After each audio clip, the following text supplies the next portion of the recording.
Very good morning, girls. Now we are going to see 16th lesson, microorganisms. So nowadays it is very apt to learn this lesson, I hope. So by learning this lesson, we are going to understand the different types of microorganisms, and we can easily differentiate the various microorganisms based on their shapes and occurrences. So first, let us see what are microorganisms. Microorganisms are very small in size that cannot be seen through naked eye. Only they can be seen through microscopes. That's why we call them as microbes. The science that deal with the study of microorganism is known as microbiology. It is a very emerging field. It is a very lovely field to learn. So microorganisms are found everywhere. You can see them in air, water, even soil. Inside our bodies we can see these microorganisms. They remain inactive under unfavorable conditions and become active during favorable conditions. So there are various microorganisms are there. We can categorize them into 5. They are virus, bacteria, fungi, algae and protozoa. I repeat, virus, bacteria, fungi, algae and protozoa. Let's know what are virus first. A virus is a tiny particle made up of genetic materials and protein. It is made up of protein. What is the genetic material? It may be DNA or it may be RNA. DNA and RNA. Deoxyribonucleic acid is DNA. RNA, ribonucleic acid is RNA. It may be made up of DNA and RNA, that is called as genetic material, and made up of protein. They are intermediate between living and non-living thing. We cannot categorize virus as a living organism or a non-living organism because it has a nature lying between living and non-living organism. Sometimes it is very inactive. We are going to see the nature of the virus later. Okay. What is the meaning of virus? Poison in Latin. That's why in our cell or television or in our system, we used to say virus affect ஆயிடுச்சு. Why we call them as virus? It is not a microorganism in the electronic things. Electronic thingsல வரது பேரு அந்த virus பேரு அது microorganism கிடையாது. அது வேற. Because it is poisonous to the device. That's why they call it as a virus. Okay. Here biologyல இருக்க virus is different. Virus are intercellular obligatory parasites. The study of virus is called virology. The viruses are 10,000 times smaller than bacteria. Viruses have different shapes. They can be rod shape, spherical shape, or of other shapes. We can see their shapes. See this bacteria page. It is a complex shape. Bacteria page virus. This is. And this is influenza virus. It is of spherical shape. Our COVID-19, it is also in spherical shape. This is tobacco mosaic virus. It is in helical shape. So it is of different shapes. So what is the structure of a virus? A virus contains a core DNA or RNA. Surrounding that core is a protein coat. In some viruses, the protein coat is covered by an envelope made up of proteins, lipids and carbohydrates. These envelopes have spikes that help the virus particles attach to the host cell. See, this coronavirus also attached to our host cell, our lung cell. Yes. So, these spikes are very helpful for the virus to hold, attach to the host cells. Viruses cause many diseases in plants, animals and in human beings. Very harmful microorganism according to me is virus. Characteristics of virus. I already told you virus can be categorized both in living and non-living category. What are all the living nature of living characters of virus? They respond to heat, chemicals and radiations. All living organisms react to these heat, chemical and radiations. So it is a living character of virus. Second one, they reproduce inside the host cell. It can easily multiply inside the host cell and produces copies of themselves. What are all the non-living character? They are inactive when present freely in the environment. Outside a host, it is inactive. It cannot react. It is very quiet. When it reaches the host, it becomes more active. Okay. So we should not give our way to virus. They can be crystallized and stored for a very long time. We can easily crystallize. In the film Dasavadaram, you may see a virus. Yes, they can be easily crystallize the virus. It can be easily crystallized and we can keep it for a long time in a suitable condition like other non-living things. So these are all the non-living characters of virus. Up to this we stopped with the virus. Next we are going to see about bacteria. Bacteria are both useful and harmful. So let's see what are bacteria. Before we see what is bacteria, we have to recall few things. What is prokaryotic cell? What is an animal cell? Let's see that. Prokaryotic cells are unicellular organism, only one cell, organisms that lack organelles or other internal membrane bound structures. Therefore, they do not have a nucleus. All animal cells will have a nucleus, but a prokaryotic cell will not have a nucleus. Instead of nucleus, generally it have a single chromosome, a piece of circular double-stranded DNA located in an area of the cell that is called as nucleoid. So instead of nucleus, body part named, cell part named, nucleoid is there in a prokaryotic cell.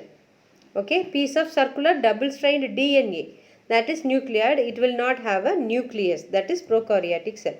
Let's see the animal cell next. See, in animal cell, the nucleus is there.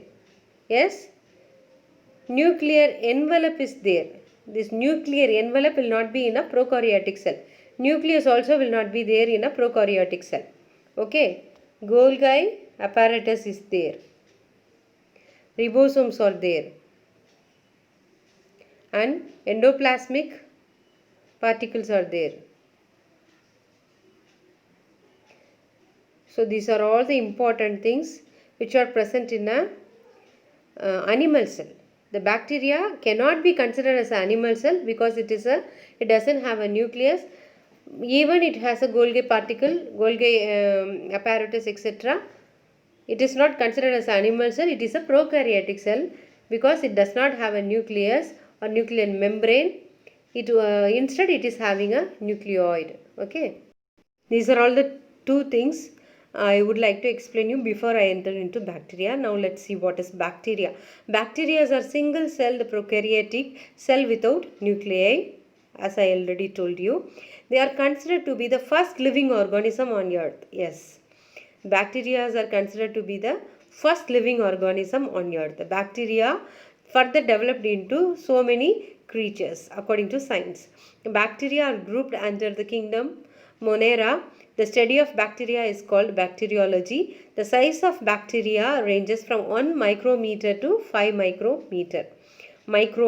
Bacteria are of two types based on respiration. There are numerous types. Bacteria can be classified according to different factors. Now, according to the respiration, they can be classified into two types. One is aerobic bacteria, another one is anaerobic bacteria. Aerobic bacteria requires oxygen, whereas anaerobic bacteria does not require oxygen. Let's see the cell structure of bacteria. A bacterium has an outer covering known as the cell wall. Okay, see this cell wall. Outer covering cell wall. Nuclear material is represented by a nucleoid without a nuclear membrane. See this nucleoid. Circular DNA, as I told you in the definition of prokaryotic cell, it doesn't have a nucleus. Instead, it is have a nucleoid which consists of a nuclear material called DNA. This is the nuclear material. Okay.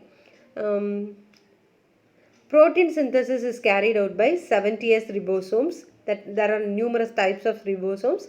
Here in bacteria, 70S ribosomes are there. Other cell organelles, mitochondria, Golgi body, endoplasmic reticulum, etc. are absent. See, I have shown you the Golgi body in an animal cell, endoplasmic reticulum in the animal cell, mitochondria in the animal cell. But these cell particles, cell bodies are absent in this bacteria. Flagella aids in locomotion. These are all the flagellums. Okay, hair-like structure. These are all the flagellums. They help the bacteria to move from one place to another. Okay. Bacteria are classified according to the shape of their cells. Their classifications: first, bacilli, rod-shaped bacteria; spirilla, spiral-shaped bacteria; cocci, spiral or ball-shaped bacteria. They can stick together in pairs. That is known as diplococcus, or form a chain, streptococcus, or occur in bunches, staphylococcus. Vibrio, comma-shaped bacteria. So they have shown in the picture cocci, bacillus, vibrio and spirilla in your book. But I would like to show you the microscopic examples of these few bacteria. Let's see that. See, this is bacillus bacteria in a microscopic view. Okay, single rod bacteria. Rod means you may imagine a big rod. No, it is of 10 micrometer only. So in the microscopic view, it seems like a rod. So its structure is named as a bacillus. This is streptobacillus arrangement. See the chain-like arrangement. In the third point, they have told chain structure. Okay. This is Vibrio, comma-shaped bacteria. See, it seems like a comma, no? In your textbook, you may get confusion. Is this like a comma? Like that you may wonder. See, this microscopic view, it is like a comma. So, it is Vibrio. Okay. Now, we classify bacteria according to the shapes.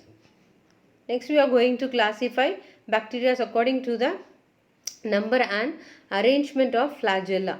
Flagella, I have already told you, that hair-like structure. Okay, how many number of flagellas are there? According to that, we can classify this bacteria as monotrichous, lophotrichous, amphitrichous,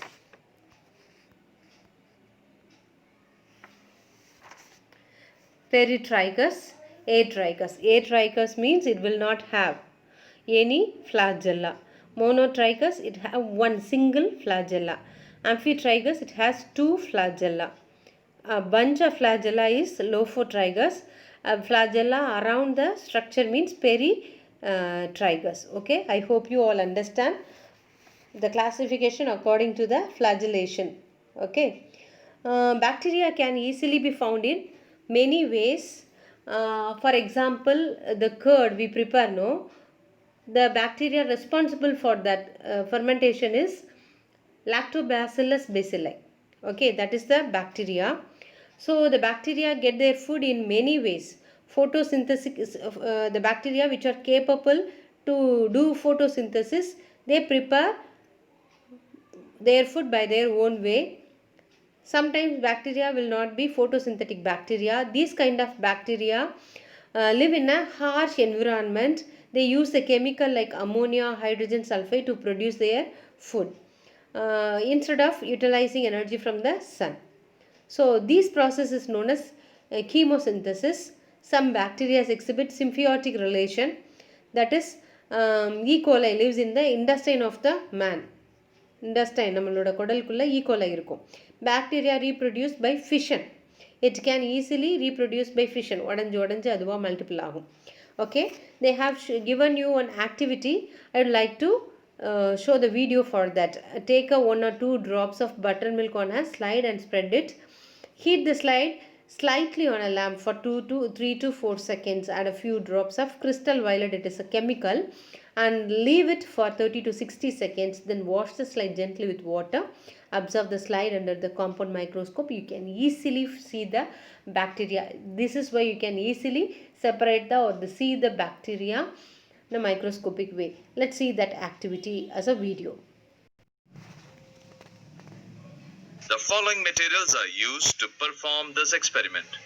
They are glass of buttermilk, dropper, crystal violet, permanent slide, cover slip, lamp, and microscope. Take a glass of buttermilk and a permanent slide. Now, add 2 to 3 drops of buttermilk on a slide with the help of a dropper. Heat the slide slightly on a lamp for about 3 to 4 seconds. Next, add a few drops of crystal violet on the slide and cover it with a cover slip. Leave the slide aside for 30 to 60 seconds. Next, wash the slide with water. Next, place the slide under the microscope and observe it.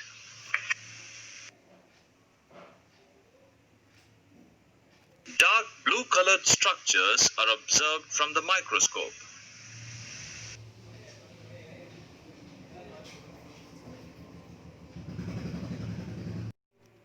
That dark blue color structure is called bacteria. Okay. Next, move on to the next section, fungi. Fungi are a group of eukaryotic organisms that lack chlorophyll. It doesn't have a chlorophyll. They can easily grow in dark environment. They may be either unicellular, example yeast, or multicellular, example benzelium. They are found in all kinds of habitats. Even we have some fungal disease means in our body itself the fungus are seen.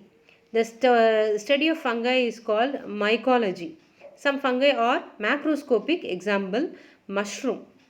There are around 70,000 species of fungi living in the world. You are going to learn about them in a 17th lesson. So let's see the gist of a single cell, that is yeast. Yeast are found freely in the atmosphere. Yeast grows in all kind of media contain sugar, that is carbohydrate. For example, bread. I don't apply any sweet in the bread. How a fungi yeast can form in a bread, you might have asked me. Carbohydrate is nothing but sweet. So illa kettu ponadhula fungal form agudhu illaya, that is sugar. Okay, the cell is ovoid in shape, containing cell wall and a nucleus. You can see the cell membrane, that is cell wall. Cell membrane is cell wall. It contains a nucleus in a dark brown color, they have shown in the picture. The cytoplasm is granular. Granular means it contains lot of mass of hard pieces, little pieces, mass of hard pieces or granular structure, and has vacuoles, organelles and glycogen and oil globules. Yeast aids in fermentation with the help of enzyme that is called as syllabus. The enzyme name is syllabus. It respires anaerobically and reproduce by budding. In the absence of oxygen, காற்றில்லா சுவாசம்னு தமிழ்ல சொல்வோம். In the absence of oxygen, it can respirate.